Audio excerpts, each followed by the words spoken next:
Let's talk about making bobbins. So for this blanket, these black stripes are made by pulling up the yarn, the entire blanket. Like there's just one stitch in each row with this black. And so you're just kind of pulling it up as you go. And to have a big ball of yarn or even a little ball of yarn sort of knocking about when there's 7 or 8 of them across the blanket would just be a nightmare. So we are going to make bobbins. A finished bobbin looks something like this. Now this has been sort of sitting in my basket for a bit, so it's gotten a little manhandled. But let's use this yarn as our example. For length, you are going to want to have probably at least 3 times the finished length of your blanket to start with. And you might need to add on as you go, but that should give you a good place to start. The finished blanket is about 5 feet. Now that does include the border. So if you sort of roughly play with 10 to 15 feet of yarn, that should work. That seems like a lot.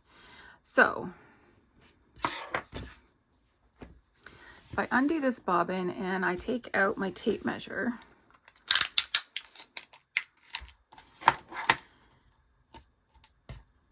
that's 12 inches. Let's just zoom out a bit.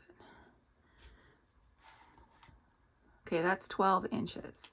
So I'm gonna go, I can now use my length to measure. So that's 2, 3, 4, 5, 6, 7, 8, 9, 10, 11, 12, 13, 14, 15. So I've got more than 16 feet here. It might be enough to do the whole blanket, but if it's not, it's easy enough to add on. So let's work through making a bobbin. Now that you've got your length of yarn, you're going to place the tail in your hand and just hold on to it with your thumb. And then you're going to wrap the yarn and make a figure 8. So you're going to go over the top of your forefinger. You're going to come down through the middle, between your middle finger and your ring finger, and then come around the bottom, around your pinky, and back down through the middle, around the top. You're just going to keep wrapping in a figure 8.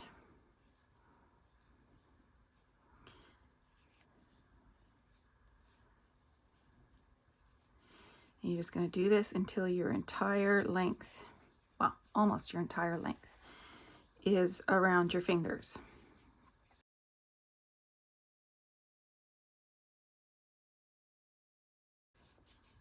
Okay, so now I've got this length of tail left. This is what I'm going to use to secure the bobbin in place. I'm going to wrap this and tuck it through my fingers, so through my middle finger and my ring finger. And then I'm going to wrap it around the yarn that I've created. Do this a couple times. And now I'm going to take this yarn tail and I'm going to tuck it underneath these strings. So if you need to get a crochet hook, get it under the strings, grab that tail and pull it through. So that is your bobbin. And when you, this becomes your working end. And when you need to get more yarn, you just pull on this and it unravels the bobbin. So then with your clips, and like I say in the pattern, I just got these from my local Dollarama. You're going to clip the bobbin to the bottom of your blanket. Let me just grab my blanket. Now, obviously, I have got my border and everything on here, so this is not how it will look. But you're gonna hold the bobbin at the bottom of your blanket, and then you're just gonna clip it with the clip. Now, when I made my blanket, all my bobbins and my clips stayed right along the bottom, like my starting chain. And then I just kept pulling up. And sometimes the yarn would get a little stuck and I'd have to sort of tug it and whatnot. But it was still a lot easier to do it this way and have your little yarn balls secured instead of having them flapping all over the place. And then you would just end up with a giant old mess and tangle, and you would be tearing your hair out. So that is how we make our bobbins. I really hope that helps you guys.